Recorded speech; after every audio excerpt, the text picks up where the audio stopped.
Perang dagang jilid kedua, lebih seru dan penuh kejutan. Jangan lewatkan.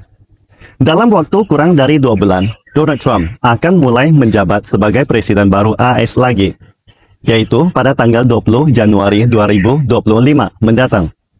Presiden terbaru AS Donald Trump, yang terkenal dengan karakteristik sering menggunakan ancaman sebagai bagian dari strategi negosiasi, menjadikannya elemen kunci dalam diplomasi internasionalnya. Namun, pendekatan ini justru seringkali tidak berkhasiat dalam menyelesaikan masalah dan malah berpotensi merugikan citra AS di mata dunia. Ancaman Trump yang seringkali dikeluarkan terlalu cepat tanpa disertai tindakan nyata justru terlihat kosong dan tidak sejalan dengan status AS sebagai negara paling adidaya dunia, yang pada akhirnya hanya melemahkan reputasinya. Sebagai contoh, Trump berulang kali mengancam akan menutup perbatasan selatan AS untuk menghentikan arus imigrasi ilegal. Bahkan pernah berkata, "Saya tidak main-main." Namun, hingga saat ini, ancaman tersebut hanyalah omong kosong belaka. Hari ini, Trump juga berjanji akan menjatuhkan China, Meksiko, dan Kanada dengan tarif baru pada hari pertama masa jabatannya sebagai presiden pada Januari 2025 mendatang. Keputusan ini dilakukan sebagai upaya untuk menindak tegas imigrasi ilegal dan penyelundupan narkoba ke AS. Trump mengatakan bahwa segera setelah pelantikannya, ia akan menandatangani perintah eksekutif yang mengenakan tarif sebesar 25% pada semua barang yang berasal dari Meksiko dan Kanada. Ia juga mengatakan tarif tambahan sebesar 10% akan dikenakan pada China, hingga pemerintah di sana memblokir penyelundupan opioid sintesis fentanyl dari negara tersebut. Ditambah lagi pengumuman sanksi secara tiba-tiba AS terhadap 140 perusahaan teknologi tinggi asal China, dengan tujuan jelas untuk mematikan perkembangan industri semikonduktor negeri Panda. Tak diragukan lagi, perang dagang jilid kedua akan resmi dimulai. Perang dagang jilid pertama berlangsung selama 6 tahun, dan sangat seru. Lalu, bagaimana hasilnya? Walau banyak pakar ekonomi barat menggembar-gemborkan kejatuhan ekonomi China, namun pada kenyataannya total perdagangan dan surplus perdagangan China mencapai rekor tertinggi dalam sejarah. Apa yang disebut menang atau kalah tidak hanya omong kosong. Hasil perang dagang sudah sangat jelas di depan mata. Jika ada yang berpura-pura tidak melihat, ya, itu urusan mereka. Akan tetapi, perang dagang jilid kedua pasti akan lebih menarik menurut Ricky. Perwakilan dagang Amerika sudah dipilih, dan pada tanggal 26 November 2024, Trump melalui media sosial mengumumkan penunjukan Jamieson Greer sebagai perwakilan dagang AS. Jamieson Greer dikenal sebagai sosok radikal terhadap perdagangan dengan China. Hal ini tidak mengejutkan, karena kabinet Trump dikenal dengan kebijakan mengganti orang jika tidak sejalan dengan ideologi utama. Yang paling penting adalah kesesuaian dengan pemikiran Trump yang radikal. Baru kemudian pertimbangan soal kemampuan.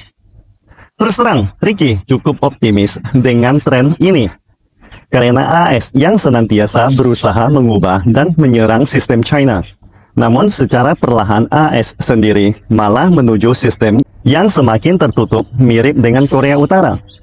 Ketika Trump mengancam akan mengenakan tarif 25% terhadap Kanada dan Meksiko, yang membuat dua negara tetangga itu kaget setengah mati.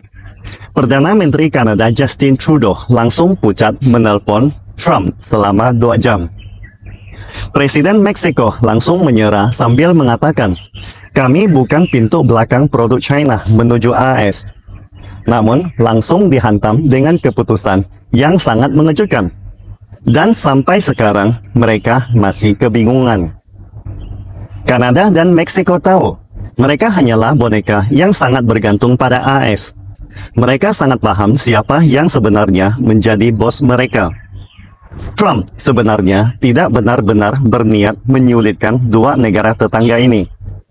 Meskipun alasan yang diberikan adalah produk China dan imigran ilegal Tetapi sebenarnya tujuannya adalah hanya untuk mengancam dan menggunakan pendekatan wortel dan tongkat, mengikat Kanada dan Meksiko untuk lebih erat dengan Amerika, menjadikan seluruh wilayah Amerika Utara satu kesatuan untuk menghadapi tantangan perdagangan dari China, dan memastikan lebih banyak industri manufaktur kembali ke AS. Perang dagang 2.0 adalah awal dari perubahan besar dalam tatanan ekonomi dunia.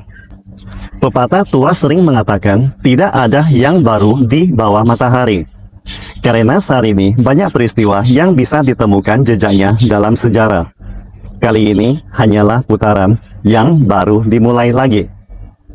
Seperti diketahui, Amerika semakin mendukung proteksionisme, sementara China mendukung perdagangan bebas. 50 tahun yang lalu, China adalah negara tertutup, sementara Amerika adalah pendukung perdagangan bebas. Namun, 50 tahun sebelumnya, Amerika Serikat juga negara tertutup, sementara Inggris adalah pendukung perdagangan bebas. Dengan kata lain, proteksionisme Amerika bukanlah hal yang mengejutkan. AS memiliki potensi untuk menutup diri. Dengan luas wilayah yang sangat besar, jumlah penduduk tidak terlalu banyak, dengan sumber daya yang sangat melimpah. Jika mereka sedikit mendatangkan kembali manufaktur, kehidupan mereka pasti baik-baik saja. Namun, secara historis, Amerika Serikat memang sudah lama menjalankan kebijakan isolasi, seperti yang terlihat dalam doktrin Monroe, kebijakan AS untuk menentang kolonialisme Eropa di benua Amerika. Meskipun sebagian besar hanyalah alasan AS untuk menjadikan benua Amerika sebagai halaman belakangnya sendiri, doktrin ini juga menyatakan bahwa AS tidak akan ikut campur dalam urusan Eropa dan ingin menutup diri. Sejarah menunjukkan bahwa Perang Dunia Kedua dimulai salah satunya karena resesi ekonomi dunia yang dipicu oleh AS. Krisis besar pada tahun 1920-an dimulai di AS, lalu menyebar ke seluruh dunia, dan AS malah memperburuknya dengan kebijakan proteksionisme. Namun, setelah Perang Dunia Kedua, AS berubah menjadi pendukung perdagangan bebas. Tujuan utama AS adalah untuk menggulingkan dominasi Inggris dan Prancis yang bergantung pada perdagangan bebas. Hari ini, AS kembali menuju kebijakan menutup diri atau proteksionisme, dan China harus memperluas pengaruhnya. Sejarah memang ada kemiripannya, namun ini bukan sekedar pengulangan. China dengan ekonominya yang super besar mirip dengan Inggris pada masa lalu. Seperti Inggris, China sangat bergantung pada perdagangan internasional. Ketika perdagangan internasional terhambat, dampaknya bisa sangat besar. Namun, sebagai negara terpadat penduduknya, China tetap harus fokus pada sirkulasi domestik dan mengurangi ketergantungan pada perdagangan internasional dalam jangka panjang. Meski demikian, kenyataan saat ini tak bisa dipungkiri. Kekuatan ekonomi Inggris pada masa lalu memberi pelajaran berharga bagi China. Saat itu, Inggris sangat bergantung pada koloninya dalam perdagangan. Meski berbeda konteks, ada hal-hal yang bisa dipelajari dari cara Inggris mengelola pasar dan sumber daya global. China kini harus mencari mitra dagang baru, mengingat pasar negara maju semakin tak dapat diandalkan. Banyak negara barat kurang peduli atau bahkan meremehkan potensi pasar negara berkembang. Namun, Inggris dulu berhasil mengembangkan kekuatannya lewat perdagangan dengan negara-negara yang disebut Global South saat ini. Perbedaannya bahwa perdagangan China sekarang dengan negara-negara berkembang bukan soal eksploitasi, tetapi lebih kepada kerjasama yang saling menguntungkan, alias komunitas takbir bersama. Kedepannya, perombakan perdagangan global yang dipimpin China akan menjadi sorotan utama dalam Perang Dagang Jilid Kedua. Seperti kata pepatah tua Tiongkok, kekuatan ada di luar panggung. Secara terang-terangan, Anda telah melihat dua negara paling superpower di dunia, US-China, beradu dalam medan perdagangan. Tetapi, di balik semua itu, sistem perdagangan global secara diam-diam berubah. Perubahan ini seringkali lebih besar daripada yang tampak, namun disembunyikan oleh persaingan terbuka antara kedua ekonomi terbesar dunia saat ini. Sebagai contohnya, China mengumumkan akan memberi nol tarif untuk 100% produk dari 33 negara termiskin yang memiliki hubungan diplomatik dengan China, serta memperluas akses untuk semua produk pertanian. Ini adalah berita yang sangat menghebohkan, yang seharusnya mengubah tatanan ekonomi dunia. Namun, malah tersamarkan oleh perhatian terhadap pemilu AS dan langkah-langkah radikal Trump. Anda mungkin belum menyadari bahwa pelabuhan Chanke di Peru telah dibuka. Pelabuhan besar baru yang didanai China ini dapat menciptakan rute perdagangan baru yang akan melewati Amerika Utara sepenuhnya. Meskipun bagi China hanyalah suatu pelabuhan, namun dalam operasionalnya, pelabuhan ini akan menciptakan lapisan kepentingan yang sangat menguntungkan banyak pihak lewat proyek Belt and Road Initiatives. Untuk barang-barang dari Amerika Selatan, melalui pelabuhan ini jauh lebih murah dibandingkan dengan melewati Los Angeles, meski ada tekanan besar dari AS. Jika suatu hari pemerintah AS mengancam kepentingan atau merampok pelabuhan Chanche, orang Amerika yang merebut pelabuhan Chanche itu sendiri tidak akan setuju. Jika tidak ingin AS timbul pemberontakan besar-besaran lagi, seperti peristiwa Boston Tea Party di tahun 1773. Beginilah keadaannya. Semakin sengit dan seru perang dagang antara US-China, semakin banyak kejadian serupa yang tidak akan menarik perhatian, tetapi justru akan berjalan mulus bagi China.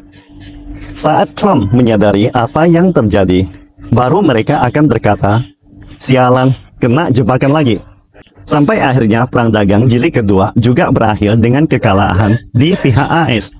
Hal-hal semacam ini adalah poin utama yang harus kita perhatikan dalam Trade War 2.0. Perlu diketahui, perang dagang jilid kedua ini akan sangat berbeda dari perang dagang jilid pertama. Kali ini, perubahan terjadi dengan halus dan diam-diam, tetapi tetap penuh kejutan dan layak untuk dinantikan.